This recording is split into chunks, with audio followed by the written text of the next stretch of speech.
Praise the Lord. 2 நபர்களின் உவமையை இயேசு ஏன் சொன்னார் என்பதை பார்க்கலாம். லூக்கா 17ஆம் அதிகாரம் 34 36 வசனங்கள். அந்த ராத்திரியிலே ஒரே படுக்கையில் படுத்திருக்கிற 2 பேரில் ஒருவன் ஏற்றுக்கொள்ளப்படுவான், மற்றவன் கைவிடப்படுவான். திரிகை திரிக்கிற 2 ஸ்திரீகளில் ஒருத்தி ஏற்றுக்கொள்ளப்படுவாள், மற்றவள் கைவிடப்படுவாள். வயலில் இருக்கிற 2 பேரில் ஒருவன் ஏற்றுக்கொள்ளப்படுவான், மற்றவன் கைவிடப்படுவான் என்று உங்களுக்கு சொல்லுகிறேன் என்றாரு. இயேசு தம்முடைய வருகையின் திடீரென தனிப்பட்ட மற்றும் பிளவுபடுத்தும் தன்மையை விளக்க 2 நபர்களின் உவமையை சொன்னாரு. முதலாவது, ஒரே படுக்கையில் 2 பேர்கள்.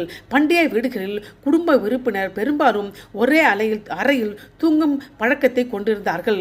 இரண்டாவது, தானியங்களை அரைக்கும் 2 பெண்கள். ஒரு பழக்கமான அன்றாட பெண்களின் வேலையாக இது இருக்கிறது.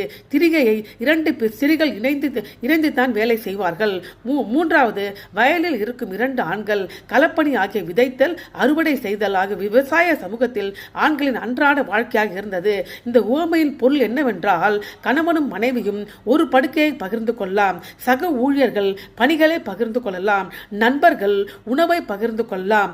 ஆனால் ரட்சிப்பு தனிப்பட்டது. விசுவாசத்தை கடன் வாங்கவோ பகிர்ந்து கொள்ளவோ முடியாது.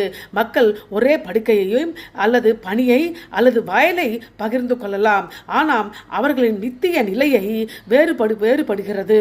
ஒவ்வொருவரும் தனித்தனியாக தேவனுக்கு முன்பாக நிற்க வேண்டும். எனவே ரட்சிப்புக்காக குடும்பம், மனைவி அல்லது பாரம்பரியத்தை நம்ப வேண்டாம். கிறிஸ்துவுடனான தனிப்பட்ட முறையிலான உறவு மிகவும் அவசியமானது. இயேசு ஜெப ஆலயத்தையோ அல்லது ஜெப நேரத்தையோ தேர்ந்தெடுக்கவில்லை.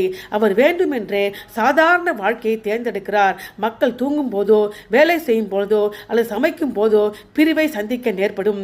ஒருவன் ஏற்றுக்கொள்ளப்படுவான், மற்றவன் கைவிடப்படுவான். ஆகவே விசுவாசம் என்பது அரிய பரிசுத்த தருணத்தை பற்றியது அல்ல, ஆனால் நம் அன்றாட வாழ்க்கையில் எவ்வாறு வாழ்கிறோம் என்பதை பற்றியதுதான். அப்பொழுது சீஷர்கள் இடத்தை பற்றி அறிந்து கொள்ளும்படியாக, எங்கே ஆண்டவரே என்றார்கள். அதற்கு இயேசு, பிணம் எங்கேயோ அங்கே கழுகுகள் வந்து கூடும் என்றார். அதாவது ஒரு சடலத்தை வட்டமிடும் கழுகுகளைப் போல நியாய தீர்ப்பு தெளிவாக வரும் என்று இயேசு ஒரு பழமொழி வழியாக பதிலை கொடுக்கிறாரு. தேவனுடைய நியாய தீர்ப்பு உறுதியானது மற்றும் காணக்கூடியது. இயேசுவின் வருகை மறைக்கப்படாதது.